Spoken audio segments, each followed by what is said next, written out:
सब छोड़ चुके थे धर्म कर्म गौरव गुमान ऋषि मुनियों का। फिर संध्या हवन यज्ञ करना सिखला दिया ऋषि दयानंद ने। वेदों का डंका आलम में बजवा दिया ऋषि दयानंद ने। आदर्श पुरातन शिक्षा का बतला दिया ऋषि दयानंद ने। वेदों का डंका। नमस्ते सभी को, स्वागत है आपका नई वीडियो में। तो जैसा कि आप जानते हैं कि डिबेट हुई थी जावेद अख्तर और मौलाना नदवी के बीच में। हालांकि ये नदवी को क्यों बुलाया मुझको तो समझ में नहीं आता, क्योंकि इसके बयान है देश विरोधी बयान दिया है इसने। ये सरिया को ऊपर बता रहा है संविधान से।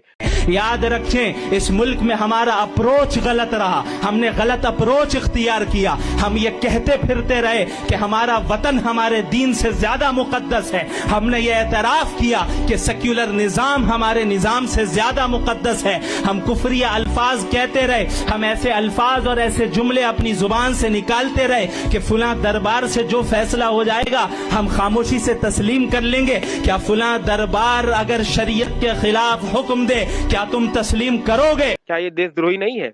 और ऐसे देशद्रोही को मंच देने वाले, अब सोच लीजिए इनको किस शब्द से बोला जाएगा। खैर बोलना अच्छा नहीं लगता है, लेकिन ऐसे लोगों को मंच क्यों दिया जा रहा है मुझको ये समझ में नहीं आता। दूसरा, इसने जितने भी क्लेम किए सब फॉल्स क्लेम किए। ये बार बार कह रहा है कि कुरान तर्क सिखाती है, विज्ञान का विरोध नहीं करती। अरे भाई, कुरान से विज्ञान का क्या लेना देना है भाई? तुम्हारे यहाँ सृष्टि उत्पत्ति की कोई बात ही नहीं है तुम्हारे ग्रंथों में। वहां तो कहा कुन फाया कुन, हो जाता है। कहाँ सृष्टि की बात है? दूसरा, 1400 साल पहले आई तुम्हारी पुस्तक, तो सृष्टि उससे पहले नहीं थी क्या? यही बात ईसाइयों पे लागू होगी। ज्यादा 6000 मानते होगे तुम लोग, पुस्तक तुम्हारी 2000 आई।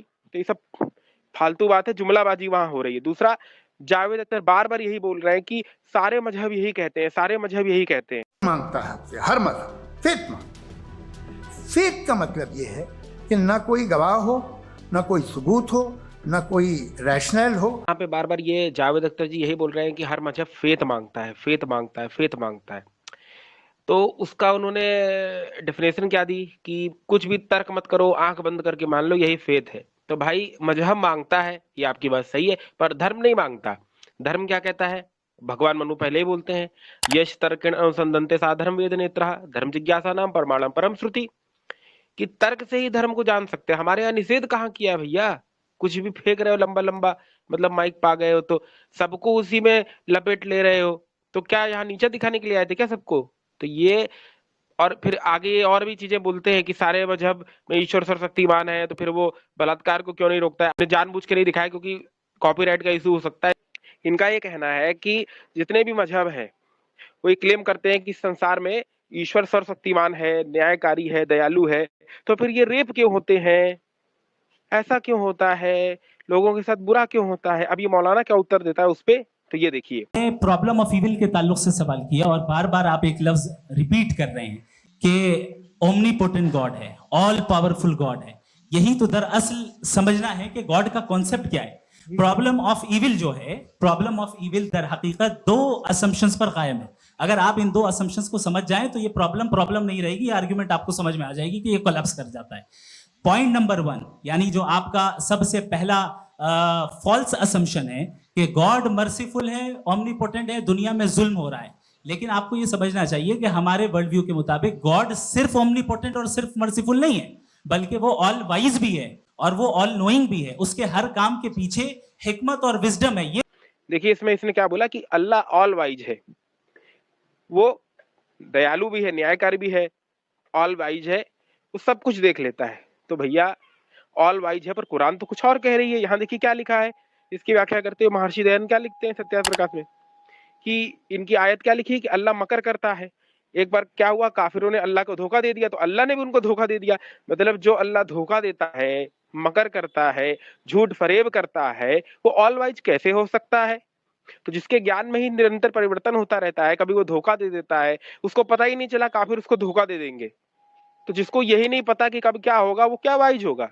तो पहली बात तो ये क्लेम ही झूठा है। दूसरा, जावेद अख्तर की समस्या ये है कि हर चीज को सारे मजहबों में टिका रहे हैं। पहली बात, हर चीज को सारे मजहब बोल दे रहे हैं। भाई मेरे, तुमको ये पता ही नहीं मजहब धर्म में क्या अंतर है? धर्म तो एक होता है यूनिवर्सल। जैसे अग्नि का धर्म क्या है? उष्णता। तो वैसे ही मानवता का धर्म क्या है? सनातन। क्योंकि हमारे यहाँ कहा ही नहीं कि मोमिन काफिर बनो। तुम्हारे अल्लाह ने तो पूरी दुनिया को दो हिस्सों में बांट दिया, एक मोमिन में एक काफिर में। यह ईसाई करते हैं, पर वेद कहता है मनुर्भवा मनुष्य बनो। तो तुम ये बार बार क्या जुमलाबाजी कर रहे हो कि सारे मजहब ऐसा कहते हैं? अरे भाई नहीं कहते हैं, पढ़ लेते कम से कम यार, खुल के झूठ बोल रहे हो वहां पे। दूसरा रहा हूं कि जो इविल इस दुनिया में मौजूद है उसके कई सारे तरीके हैं। एक तरीका इंसान का अपना फ्री विल है। अब अगर कोई रेपिस रेप कर रहा है तो इसका गॉड का कसूर नहीं है, वो अपने फ्री विल का गलत इस्तेमाल कर रहा है, उसको सजा मिलनी चाहिए। इसने एक तर्क दिया कि ये जो रेप हो रहे हैं, लोगों के बलात्कार हो रहे हैं, ये फ्री विल है, ये खुदा नहीं करा रहा है, लोग कर रहे हैं, ये झूठ बोल रहा है।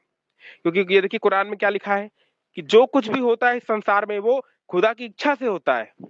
और यही हमारे तथाकथित जो है पोंगा पंडे भी मानते हैं, पौराणिक लोग। इसीलिए महर्षि समझाते हैं कि ऐसा नहीं होता है, जीव कर्म करने में स्वतंत्र है और फल भोगने में परतंत्र है। तो ये जो परमात्मा नहीं रेप करा रहा है, लोग करा रहे हैं। परमात्मा ने तो अपना कानून बना के दिया हुआ है, हम मनुस्मृति क्लास में यही तो पढ़ाते हैं इतने दिनों से। परमात्मा ने वेद का कानून बनाया हुआ है, उसमें क्या लिखा है देखिए, वेदों में भर भर के प्रमाण है। मनुस्मृति में लिखा है कि जो बलात्कारी है उसको लोहे की पलंग में तपा दीजिए, उसको छड़ को गर्म करके उसका जो प्राइवेट पार्ट है वो छेद दीजिए, यानी खत्म कर दीजिए। तो जब इतने सख्त सजाएं मिलेंगी, इतना सख्त कानून होगा, सख्त सजा होगी, तो डर के मारे लोग कांपेंगे रेप करने से। आज क्या हो रहा है, 4 दीवारी में बंद करके पता नहीं फांसी हुई कि नहीं, कोई देख ही नहीं रहा है उसको। भगवान मनु कह रहे हैं कि सार्वजनिक स्थानों पर ऐसे लोगों को दंड, ताकि लोगों में डर रहे। तो वेद का कानून नहीं है, तब ये नंगा नाच हो रहा है समाज में। तो ये क्या जुमलाबाजी करते रहते हो कि सारे। और पहली बात तो सर्वशक्तिमान क्या होता है तुम लोगों को पता ही नहीं है, कभी खोल के देखे हो तब तो पता हो। सर्वशक्तिमान का अर्थ होता है कि जो अपना कार्य करने में किसी की सहायता ना ले, इसको कहते हैं सर्वशक्तिमान। व्याकरण से यही सिद्ध है, सर्वशक्तिमान। तोड़ो तो इसको कम से कम। अब इसका अर्थ ये नहीं होता कि वो कुछ भी कर सकता है। कुछ भी करने का क्या अर्थ लोगे कि वो बलात्कार भी करेगा? तो भैया मेरे, पहले तो तुमको जब कुछ पता नहीं है वैदिक फिलॉसफी, तो पहुंच गए जुमलाबाजी करने की सारे मजहब ये सिखाते हैं। दूसरा, एक वहां पे जुमलाबाजी वो मौलाना फेंक रहा है लंबे लंबे, पता नहीं अंग्रेजी के वर्ड कंटिंजेंसी क्या क्या रट के आया है दिन रात, बेचारे के हलक में शब्द फंस रहे हैं। तो ये सब जुमलेबाज है, हिंदुओं को मूर्ख बना रहे हैं। हिंदू छाती पीट रहा है मूर्खों की तरह, कि अपने साथ तो पढ़ना नहीं है इसको। तो मतलब कोई भी जाहिल मदरसा छाप आएगा, 4 बात बोल के चला जाएगा, ये हीरो बन जाएगा। भाई अपने तो पढ़ लो कम से कम। जावेद अख्तर ने कोई कमाल नहीं किया। जावेद अख्तर आज उनको एथिज्म जाग गया है। जब शोले फिल्म में वहां दिखा रहे थे, जब शोले फिल्म की स्क्रिप्ट लिखे तो वहां पर जो है कुरान की आयतें बजवा रहे थे, अजान की आयतें बज रही थी वहां पे, जबकि वहां पे बिजली भी नहीं थी रामगढ़ में। तब उनके अंदर एथिज्म नहीं जागा। ये मूर्ख बना रहे, हिंदुओं को खाली काट रहे हैं, सीधी बात। और ये मत समझिएगा कि वैदिक कॉन्सेप्ट और उनका एक है, जमीन आसमान का अंतर है। और वैदिक त्रैतवाद से अच्छा सिद्धांत पूरे विश्व में कोई है नहीं। क्योंकि ना हम ये मानते हैं कि जीव को परमात्मा ने बनाया, और हमारे पास इसका भी उत्तर है कि संसार बना कैसे, इसका फंडामेंटल कॉज क्या था, जो इनके पास कभी नहीं ना दे सकते हैं। देने में बस एक ही उत्तर है कि कुन फायाकुन हो जाता है। तो इसलिए ऐसे जुमलाबाजों से दूर रहें और अपना पढ़ें, और ऐसे जुमलेबाजों से बचें।